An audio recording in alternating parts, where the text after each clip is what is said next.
welcome back to another episode of I Hate Golf. It's awesome. My name's Caleb. He's Mark. And how are we doing today? Doing all right. It's a cold, wet, rainy day in South Carolina. Seems like we've had way too many of those. But how are things going? Well, that's when you're in the golf business, that's called miserable. Yeah. Is what it is. That's the forecast. But no, it's been. I think I was just talking to someone earlier saying how many days we've missed in the last 60, 90 days. It's been incredible. Just rain and cold. Yeah, it's, we're in February now. This was kind of a lot of last month, and it seems like we have quite a few more days like this in store. But we did miss a couple weeks. That is entirely my fault. I'm going to take the blame on that one. There's been a lot going on. I went to the PGA Show in Orlando, which was last week. I don't know. That feels like a long time ago. 2 weeks? Yeah, 2 weeks? No. Week and a half? I think that was just last week. Was it? Yeah. I was in Orlando for the PGA Show. Probably talk a little bit about that today. Do you have more news you're going to share with anyone? More personal? No. You're not? No. You're not going to share that? Okay, yeah, I got married, so that was. But the big news, you went to the PGA Show. Well, that was technically our honeymoon, so yeah, we got to go to Orlando because we've never been to Orlando before. But yes, I did get married 2 weeks ago, and then the PGA Show. I was leading with the golf one. This is technically a golf podcast. I figured I'd start out with that one. So it's definitely been a busy few weeks for me. I'm sure it's been a busy few weeks for you as well, because that means I've kind of been gone away from the course. You've had to deal with everything here. So any major changes in the past couple weeks around here? Major changes? Not really. Right now, the theme is let's get to March. Yeah.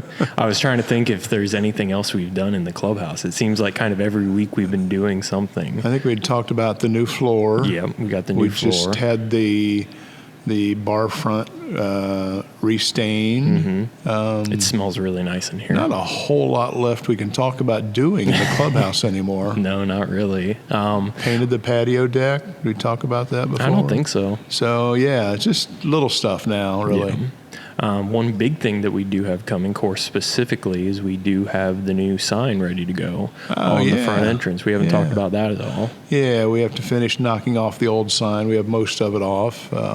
It's a brick wall, so you have to grind it off, and then we'll mount the new sign. Pretty excited about that. I was asking someone the other day, how many years has it been since the right name has been on the entrance to the golf course? 5, 6, who knows? Yeah, it's definitely been at least 2 names ago at this point, and I've found some others that I think I've talked about before. That this place has had a lot of names, so maybe people will stop asking, "Are you guys staying?" Yeah, if buying a house in town wasn't enough, but that's the side. So yeah, there's always something to work on. I'm kind of in the mode where I'm ready to start cutting grass again. And then I was looking through my pictures the other night, and I was looking at the timestamp, because that's one of the great things about iPhones. You can see exactly what time. And one picture was at 8:34 p.m. and the next picture was 5:17 a.m. and they were lighting both. And I was like, oh man, that's the reality that's coming for me. So gonna enjoy what's left of winter, and just wish it wasn't so wet out there, so we could kind of work on some of the more course projects. That's kind of been the delay. I went out and played 4 holes the other night, and that was pretty bad. I'm glad that no one was around. Yeah, so my golf game has not been... You knocked it so bad you knocked in a birdie from 100 yards out. Yeah, that was the highlight, and that was the first birdie I've had in a while. So definitely haven't been playing a lot of golf. But yeah, let's talk about the PGA Show in Orlando. Obviously, I was the one that went this year. You haven't gone in. When was it's been a while. I've gone to a lot of them, but it's kind of like Especially when you get old and grouchy too, it's like You don't wanna we're talk to still people. gonna have to walk around this whole place, but Yeah. because you're only there to see like a half dozen. But it's neat to see the other stuff too. What's Yeah. going on, what's happening. So, number one thing that you saw at the show that impressed you. I got to see my name. That Oh, yeah. selfishly, that was the coolest thing. Callaway, I think I've said it before, but I'm on staff with Callaway this year. So Callaway did in their booth, they had the big banner with the names of everyone who's on the professional staff, and mine was actually closer to the bottom, so I wasn't having to go like way up and look. So I got a couple of pictures of that. That was pretty cool. But that was selfishly, that was the coolest thing I saw. Wow. As far as just kind of in general. I don't know. I'm probably, I'm trying to think. It was just in general, not one specific thing. It was good to see more companies there this year. I think I've gone, I don't remember if they actually canceled a show or not. I want to say that they didn't, just because of the time frame of when they fell. But this was definitely the first one in a few years that, it wasn't like, 15 years ago when you'd walk out with 5 giant bags full of free stuff. Yeah. But this one kind of felt more alive. You had almost every major golf company there. You had Callaway, Titleist, all the cart companies were there and stuff like that. So it was just good to see, the show kind of more alive than it has been in a few years. I think it was 2 years ago that it felt dead. It felt really, really empty. One year they did it.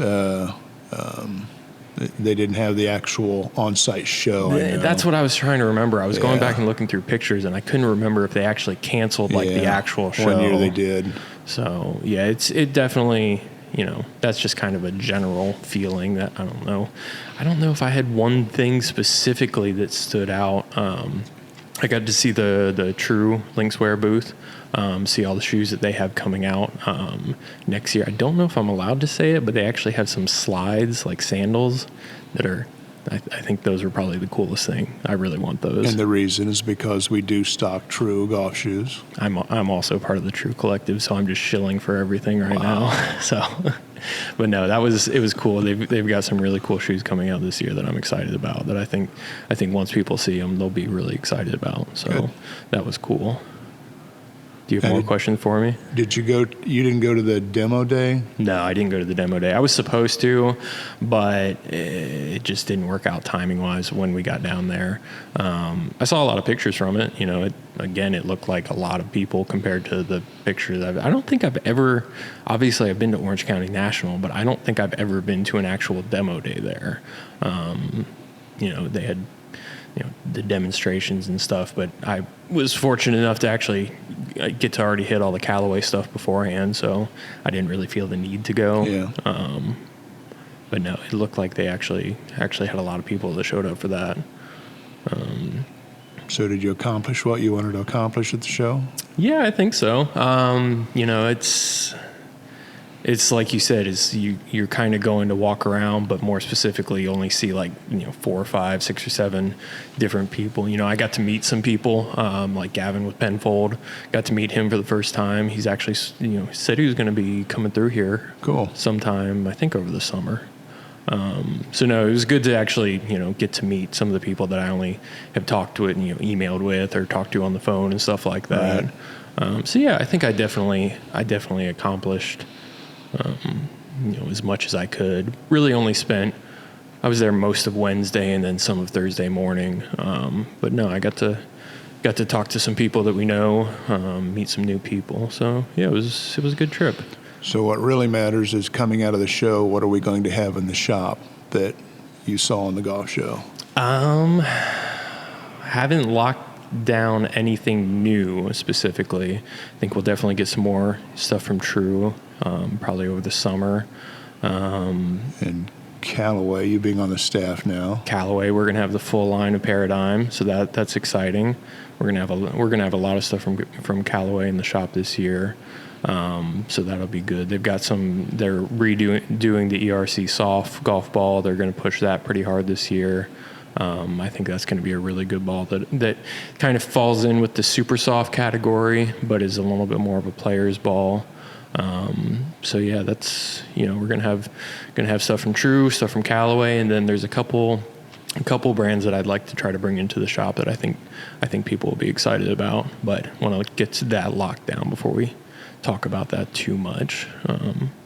So yeah, it's always so overwhelming. You walk around and it's like there's just dozens and dozens of shirt companies, and it's like no offense to anyone, but it's like some of it just all looks so similar. It's just you really can't differentiate. It's like you go up to a booth and you walk around for 10 minutes and you're like, did I go to that booth already? It's like it kind of looks the same, but no, it's just and it's like everyone kind of flocks towards the bigger brands and stuff, as always. And it's like you walk by a booth and you see like 2 people there, and it's like you kind of feel bad. Yeah. But it's like, are we in a position to work with them? It's like, what do they have to offer? It's I could never do the whole convention show. I could never have a booth. I would just I wouldn't do well with that. Well, years ago I was there with one of those small startup companies, and it's very. It's kind of interesting because you miss the big crowd. The big crowd's not going to be there, but the people that you do interact with, it's really a connection. So that's pretty neat. So, it's like I helped develop and rep a custom club company years ago, and they decided to take a shot at the show one year. I'm not sure it was that valuable for them, probably because they weren't prepared to do it. I mean, they weren't ready for the follow-up and everything that goes along with it. Made a lot of friends, met a lot of new people, a lot of people interested in the product.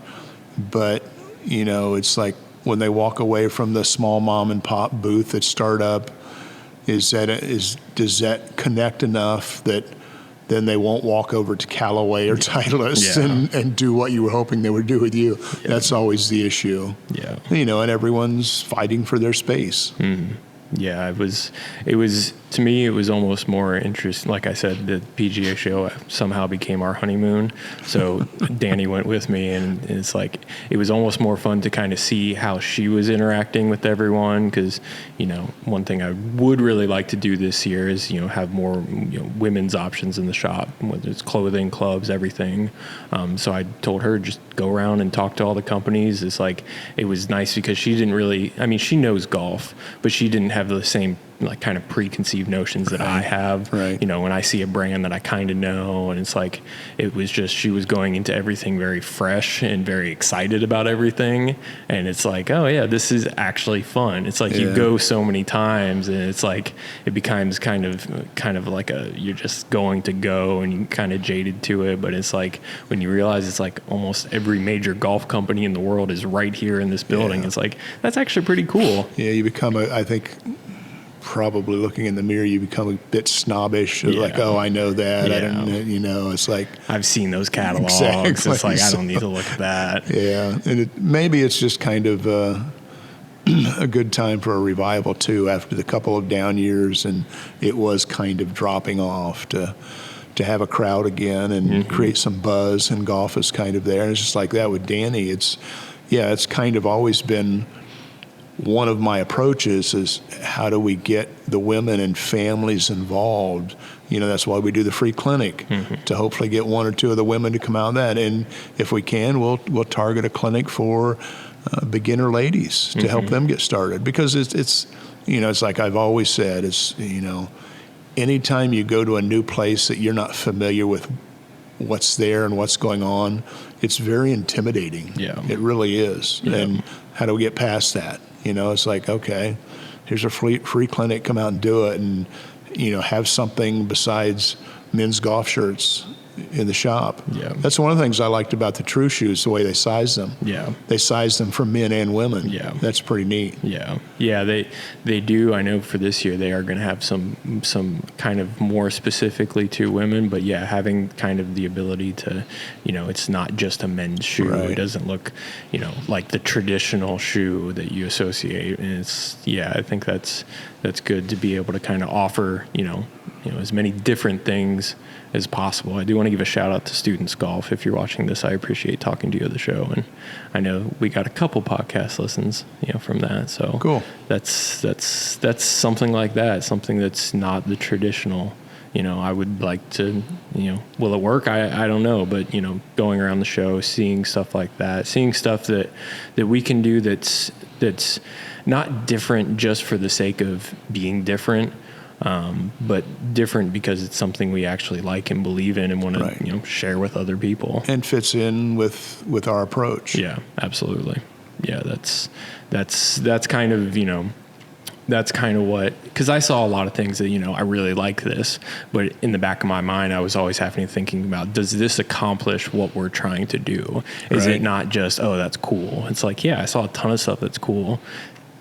Is it, it's kind of the question of, one, it's still a business, so can we sell it? I mean, that's always a major part of it. But the other thing is, does it fit in with us? Does it fit in with what we're trying to do and what we're trying to be? Not just now, but, because I think of it, in terms of not just buying something from a company to sell, but I think of it as trying to build a relationship with a company. Is this someone that we want to work with for 2 or 3 or 10 years? Stuff like that. Not just, you have something cool this year, let me buy it and sell it, and then we'll see you in a year or something like that. So, which is, we have the new Tour Edge 523 system, demo system in the golf shop, and I've told you one of the reasons that's there is because of my long relationship with Tom at Tour Edge. Yeah. And it's nice to have that relationship. It's like, I can send a text and I know I'm going to get an answer. Yeah. And after a while, you know what their theme is, and does it fit with what you're trying to do? It's like Tour Edge you can't find a better intro level product. Yeah. And I'm not diminishing their high end stuff, but it's a really good fit for what I've always done. So it's been effective. Yeah. So and it's kind of like across the board what we're trying to do. Everything we do, from the drinks we serve to the golf balls we sell to the golf course we present, it's like, does it fit with our attitude and our business model of introducing golf to people and making it a place where you can enjoy the day. Yeah. To me, that's still the key. Yeah. Yeah. One of the other things we were able to do while we were in Orlando is we went to Disney for the day, and, growing up, living so close to Disney, it's like we used to go all the time and stuff. And then coming back, it's like I watched one of the documentaries about the Imagineers, all the people that make all the rides and stuff like that. And one of the episodes went into, kind of the details of everything, not just the rides that they're building, but, the paint schemes and the colors of the trash cans and stuff like that, and how everything ties together so well. And to me, that's what's always kind of differentiated. I think it's changed a little bit, but differentiated Disney from other theme parks is they were always so good at all the details that you really felt like you were somewhere else. And I think people kind of think of that in a negative way almost now, but I think there's a lot of that kind of philosophy that can go into whether it's a golf course or really any other, or coffee shop, any other business, kind of tying everything together and not theming things, but making everything kind of tie together and fit the narrative that you're, trying to portray. Right. So why were you laughing? I saw you start to laugh. No, I was just thinking about, talking about make you feel like you're somewhere else. And it's like, I would just, again, it's like, I always remember this. Apparently it was so traumatic. The first time we visited this property, I literally felt like I was somewhere else, in not a positive way. That was kind of the opposite. That's why I was laughing, thinking about that. And it's just sitting here and looking at the transformation. It's like, wow. And then we can talk about, the whole pack of beavers on the golf course trying to destroy our golf course. Yeah, there's always something going on, not always in a good way, but, we always get it managed, enough. One way or another. So yeah, is there anything else you wanted to talk about today? I think that's pretty well. Well, I'm not used to this. I feel like you asked me questions today. I'm usually the one that asks you questions. Probably made it a better podcast. I'm not sure. I don't know about that. it felt very different for me. You know, we're switching things up. You're asking questions. We moved over to these chairs. I can hear something in the background that I'm not sure what that is. Maybe it's just the voices in my head. Anything else you wanted to talk about today? No, I hear it. You hear it too? I don't hear very well. I know. I started. If you can hear something coming through your car speakers or something, I'm sorry. Everything was turned off when we started. I'm kind of creeped out right now a little bit. But no, I think that it's kind of like, the golf show.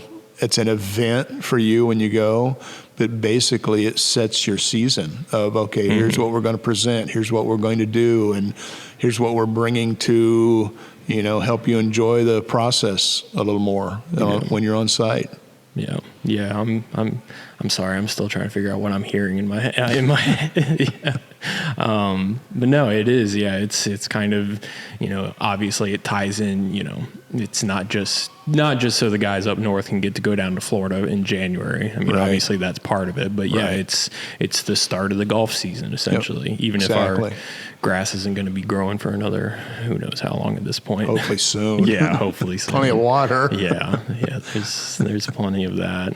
Yeah. After, as much as I've hated all this rain after, what was it, June, I'm never going to complain about rain again. It's challenging when you go from severe drought to severe flood. Yeah, it's just, which is worse. But kind of makes you want to own a bowling alley. All right.